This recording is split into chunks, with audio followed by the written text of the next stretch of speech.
హరిబాబుని మాట్లాడుతున్నానండి. మన తోటలో ఉన్న 250 రకాలైన విశిష్టమైన పళ్ళ చెట్లలో ఇది ఒకటండి. మిల్క్ ఫ్రూట్ అంటారు. ఇది మిల్క్ ఫ్రూట్ అంటారు. గోల్డెన్ లీఫ్ ఫ్రూట్గా కూడా అంటారు. గోల్డెన్ లీఫ్ ఫ్రూట్ అని ఎందుకంటారు తెలుసా? ఈ ఆకు పైన ఆకుపచ్చ రంగు ఉంటుంది చూడండి. ఇటు చూడండి, ఆకుపచ్చ రంగు ఉంది చూడండి.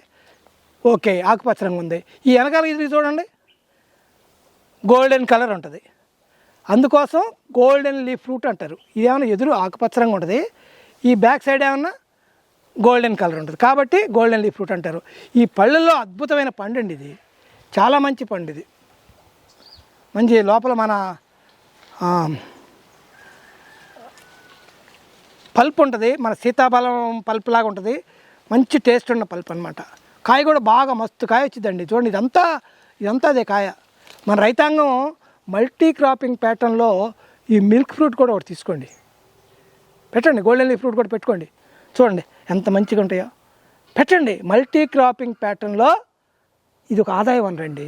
ఎంతసేపు ఉండ మామిడి, ఒక జామ, ఒక నేరేడు, అట్లా ఒకటి వేయకూడదు. ఇది కూడా మీరు 10 ఎకరాల రైతు అయితే 1 ఎకరం ఇదేయండి, కాస్తుంది కదా.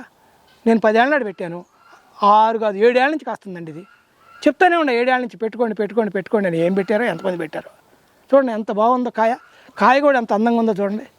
అందానికి అందం ఉంది, రుచికి రుచి ఉంటుంది. భలే రుచి ఉంటుందండి. ఇది ఇంకా పండాల. ఇప్పుడే పచ్చి మీద ఇంకొక 4 రోజులు ఉంటే కానీ చూడండి అసలు ఎంత కాయ కాస్తుందంటే. ప్రకృతి వ్యవసాయంలో చూడండి ఎంత కాయ చూసారా. ఈ సైజు కాయ తక్కువ ఉంటుందండి. జనరల్గా అయితే ఇదే సైజు కాయ వస్తుంది ఇది. సో ఇది గోల్డెన్ లీఫ్ ఫ్రూట్ అంటారండి. గోల్డెన్ లీఫ్ ఫ్రూట్ అంటారు. మిల్క్ ఫ్రూట్ అని కూడా అంటారు. లోపల పాలు గారుతున్నట్టు ఉంటుందండి. ఎక్కువ పళ్ళు తింటే లోపల సపోటాలో 3-4 విత్తనాలు ఎట్లా ఉంటాయో దీంట్లో కూడా 3-4 విత్తనాలే ఉంటాయి. 2-3 విత్తనాలే ఉంటాయి. మంచి టేస్ట్ ఉన్న ఫ్రూటు. ప్రతి రైతు తన ఆదాయ వనరులో ఇవి కూడా పెట్టుకోండి.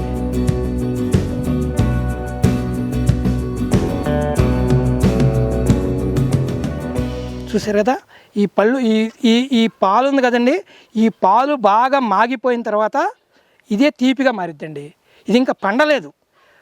ఇది మన మిల్క్ ఫ్రూట్ అని చెప్పాను కదా. ఈ మిల్క్ ఉంటుంది కాబట్టి మిల్క్ ఫ్రూట్ అంటారు. దీంట్లో చూసారా 2-3-4 విత్తనాలు ఉన్నాయి. ఈ పల్ప్ ఇదంతా పల్ప్ అనమాట. మధ్యలోది ఎంత మిల్క్ ఉంది కాబట్టి మిల్క్ ఫ్రూట్ అన్నాను కదా. అద్భుతమైన టేస్ట్ ఉంటుందండి. ఇది ఇంకొక వారం రోజులు ఉండాలి ఈ ఫ్రూటు. మంచి టేస్ట్. ఈ పాలు కడుతున్నాయి కదా, ఇదే మాగిపోయిన తర్వాత మన సపోటా చెట్టు కాయలు కనుక కోస్తే పాలు ఎట్లా వస్తాయో ఇది అంతేనండి. ఈ పాలు కనుక సపోటా కూడా అంతే. ఆ తీపిదనం ఎందుకు వచ్చింది అంటున్నారు? ఆ మాగిపోతేనే ఆ తీపిదనం వచ్చింది. ఇది కూడా అంతే. ఈ పాలన్నీ ఒక వారం రోజులు 10 రోజులు మాగిపోతే అద్భుతమైన రుచి వచ్చిందండి. చూసారు కదా 4 విత్తనాలు ఉంటాయి. ఇది మన milk fruit, golden leaf fruit. Okay, సీతాఫలం లాగే ఉంటుందండి.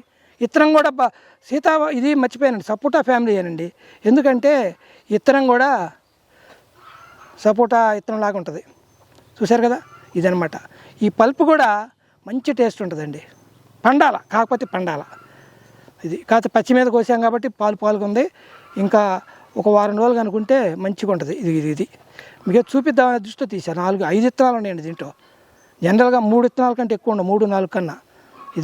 ఈ పాలే బాగా మాగిపోయి తీపిదనం వచ్చింది. మొక్కలు కావాలంటే మీకు దరిదాపు అక్కడేనండి. ఇందాక చెప్పాను కదా మన కడియంలో, రాజమండ్రి దగ్గర కడియం అంటే తక్కువ అనుకున్నారా? కడియము ఏషియాలో బిగ్గెస్ట్ నర్సరీస్ ఉన్నాయండి. బిగ్గెస్ట్ నర్సరీస్ ఏషియాలో కడియంలో ఉంటాయి. మనం చాలా చిన్న చూపు చూస్తాం. ఇండియాలో అన్ని నర్సరీస్ ఎక్కడ ఉండవు. అక్కడికి వెళ్ళి తెచ్చుకోండి. పెద్ద నర్సరీలు ఉన్నాయి. నేను పలానాదని చెప్తే మీరు ఏదో వాళ్ళకి నాకే అట్లా కాదు. పెద్ద నర్సరీలు చూసుకోండి. 100 ఎకరాల్లో ఉంటుంది ఒక్కొక్కటి. ఆ నర్సరీలోకి వెళ్తే ఇలాంటి వెరైటీ ఫ్రూట్ అంతా దొరికింది. అది క్వాలిటీ ఫ్రూట్ ఇస్తారు. మీరు వెళ్ళి తెచ్చుకోండి. మనకున్న మల్టీ క్రాపింగ్ ప్యాటర్న్లో ఈ milk fruit, golden leaf fruit కూడా ఒకటి అనుకోండి, పెట్టండి. ఓకే ఫ్రెండ్స్, చాలా మంచి ఫ్రూట్ అండి ఇది. నేను బాగా ఎంజాయ్ చేస్తాను. బాగా కాస్తుంది. ఎంత కాస్తుంది అంటే కొన్ని వేలకాయ. ఈ చెట్టు కదా 10 ఏళ్ళ నాటి చెట్టు, కొన్ని 100 వేల కాయ కాస్తుందండి ఇది. నేను ఇత్తనం పెట్టాను, మొక్కలు కూడా వచ్చినాయి, పెట్టాలి రేపు వానాకాలం. Okay, thank you friends.